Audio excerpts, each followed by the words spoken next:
दोस्तों, एक ट्रेन मुंबई जाने के लिए बनारस रेलवे स्टेशन पर खड़ी थी। उसी में एक 24 साल की लड़की बैठी होती है।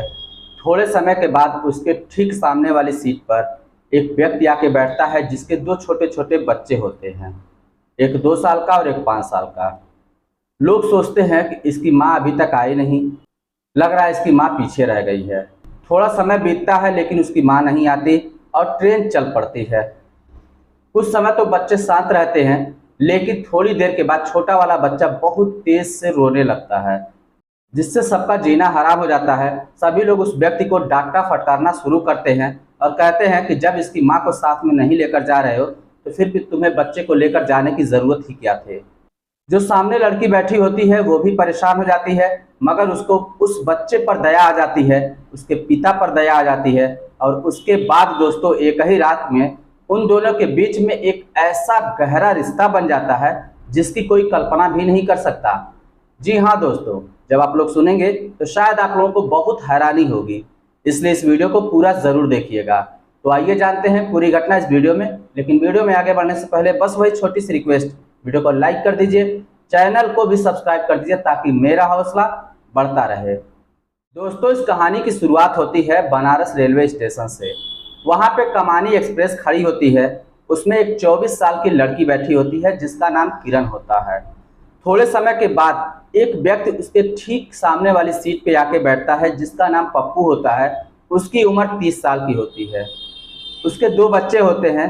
एक छोटा सा लड़का होता है जिसका नाम प्रतीक होता है, उसकी उम्र 2 साल की होती है।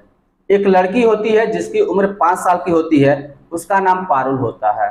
जब छोटे छोटे बच्चों को यात्री लोग देखते हैं तो कहते हैं कि इसकी माँ अभी तक आई नहीं और ये छोटे छोटे बच्चे को किस तरीके से लेकर सफ़र करेगा। उन लोगों को लगता है कि थोड़े समय बाद इसकी माँ भी आ जाएगी, लेकिन ऐसा नहीं होता। कुछ देर के बाद वो ट्रेन चल पड़ती है और ट्रेन अपनी गति पकड़ लेती है। कुछ समय तो वो बच्चे शांत रहते हैं, लेकिन थोड़े समय के बाद जो प्रतीक होता है 2 साल का, वो तेज से रोने लगता है। उसका पिता पप्पू उसे चुप कराने की कोशिश करता है, मगर प्रतीक चुप होने का नाम ही नहीं ले रहा था। तब वो अपने बैग से बोतल निकालता है दूध का और उसे पिलाने की कोशिश करता है, मगर उसके बाद भी वो शांत नहीं होता। ये सब देखकर जो पास में बैठे व्यक्ति थे वो सभी लोग कहते हैं, यार तुम अकेले बच्चे को किस तरीके से लेकर यात्रा करोगे, इसकी माँ कहाँ है? इसकी माँ को साथ में लेकर आए होते तो बच्चे को चुप करा लेती। इस पर पप्पू कहता है कि इसकी माँ मुंबई में है और मैं इसे वहीं पे लेकर जा रहा हूँ, वो किसी कारणवश नहीं आ पाई है। जो सामने लड़की बैठी होती है उसे भी बहुत प्रॉब्लम होती है, मगर उसे बच्चों पर दया आ जाती है क्योंकि बच्चे बहुत ही क्यूट होते हैं। छोटे वाले बच्चे को पप्पू से कहती है कि आप जो है छोटे वाले बच्चे को मुझे दे दीजिए, मैं इसे दूध पिला के देखती हूँ और इसे चुप कराने की कोशिश करती हूँ। पप्पू किरण को बच्चा दे देता है। किरण बच्चे को लेती है और उसे पुचकारती है, खिलाती है, उसके बाद उसे दूध पिलाती है डिब्बे का। काफ़ी मेहनत के बाद वो बच्चा शांत हो जाता है और फिर सो जाता है।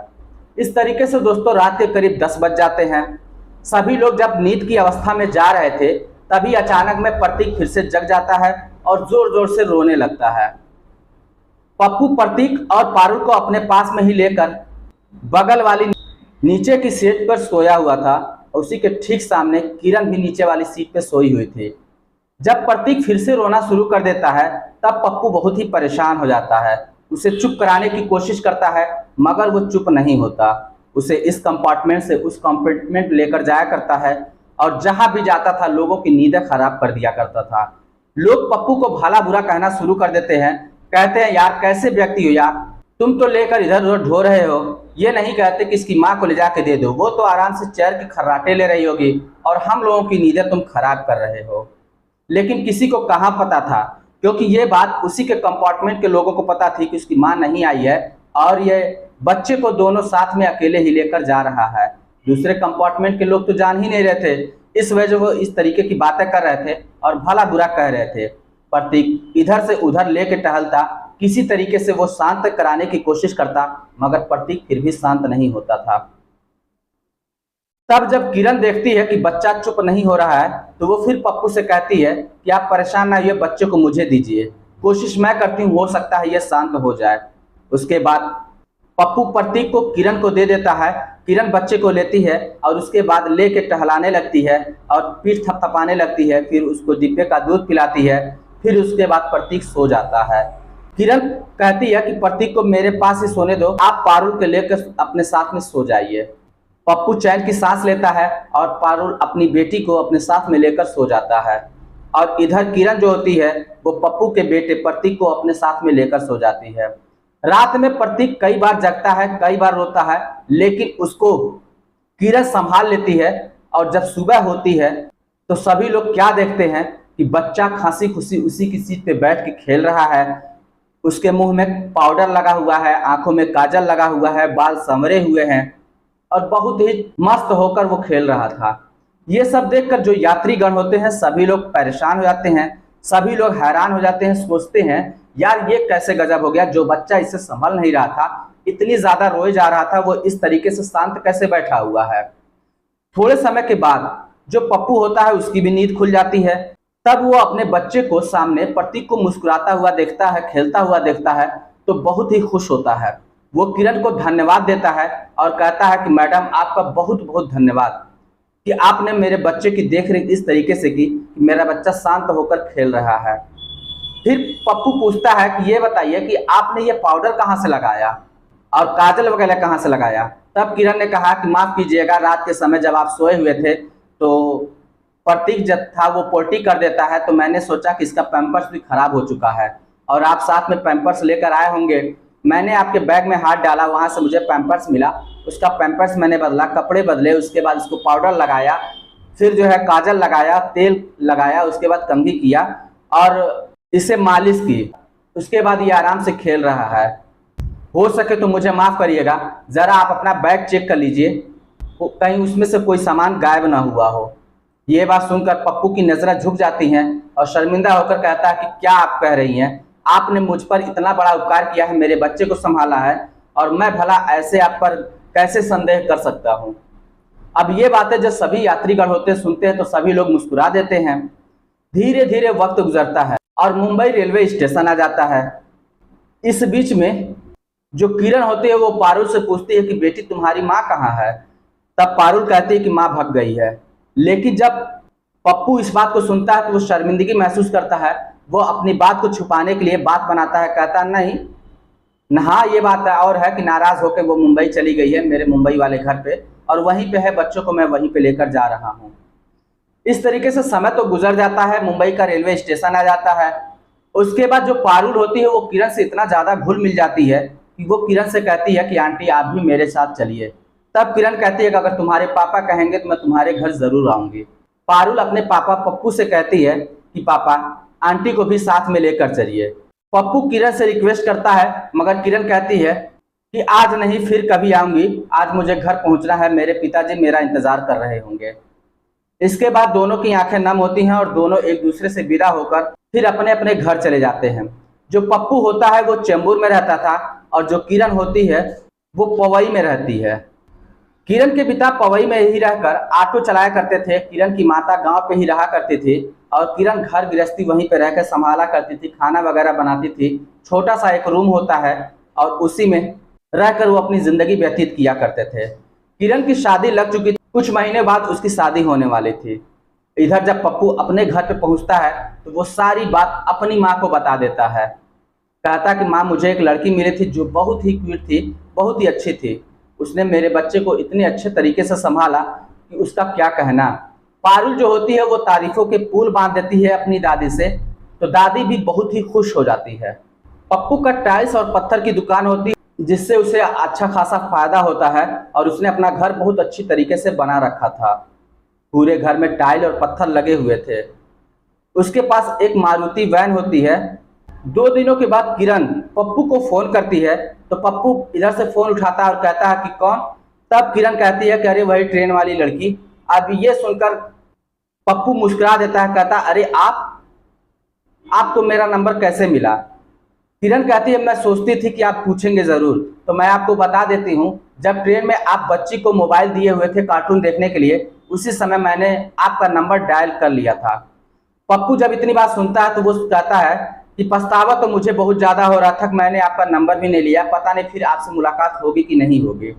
तब किरण कहती है कि नहीं, ऐसी कोई बात नहीं है और मुझे बच्चों से बहुत ज़्यादा लगाव है, अगर आपकी अनुमति हो तो क्या मैं बच्चों से मिलने आ सकती हूँ। इस पर पप्पू कहता है इसमें भी पूछने वाली बात है, आप बताइए आप कहाँ पर हैं, मैं वहीं पे आ जाता हूँ, मेरे पास मारुति है, उसी से मैं आपको लेकर चला आऊँगा। लेकिन किरण कहती है कि नहीं, आपको परेशान होने की कोई ज़रूरत नहीं है, आप केवल मुझे एड्रेस दे दीजिए, मैं खुद ब खुद चली आऊँगी। इसके बाद पप्पू अपने घर का एड्रेस देता है। किरण वहाँ से ऑटो करके फिर पप्पू के घर पे चली आती है। पप्पू के घर पे आने के बाद बच्चों को बहुत ही दुलार प्यार करती है और उसके बाद पप्पू को भी निहारना शुरू कर देती है। तब जो पप्पू की माँ होती है वो पूछती है कि बेटा ये कौन है। तब पप्पू बताता है कि माँ, ये वही लड़की है जो ट्रेन में मेरे बच्चे को संभाली थी। अब ये सुनकर पप्पू की माँ बहुत ही खुश हो जाती है। उसके बाद उसे लाके चाय नाश्ता कराती हैं। कुछ समय रहने के बाद फिर किरण जाने लगती है। तब पप्पू कहता है कि अगर आपको बुरा ना लगे तो मैं आपसे एक बात कहना चाहता हूँ। किरण कहती है कहिए, आपको जो भी कहना हो आप कह सकते हैं, इसमें बुरा लगने वाली कौन सी बात है। पप्पू कहता है कि अगर हो पाए तो आप मेरे घर पे आ जाया करिए और आप मेरे बच्चों की देख रेख कर लेंगी तो मुझ पर बहुत बड़ा उपकार होगा। किरण कहती है मुझे कोई भी दिक्कत नहीं है, लेकिन इसके लिए मेरे पिता से बात करनी पड़ेगी। उसके बाद सभी लोग कार में बैठते हैं। पप्पू और पप्पू की माँ और बच्चे सभी लोग उस किरण के पिता से मिलने के लिए चले जाते हैं। जब किरण के पिता से बातचीत होती है तो किरण के पिता तैयार हो जाते हैं, कहते हैं कि इसे बच्चों से बहुत लगाव है, अगर बच्चों की बात है तो मैं इसे नहीं रोकूंगा, ये जा सकती है।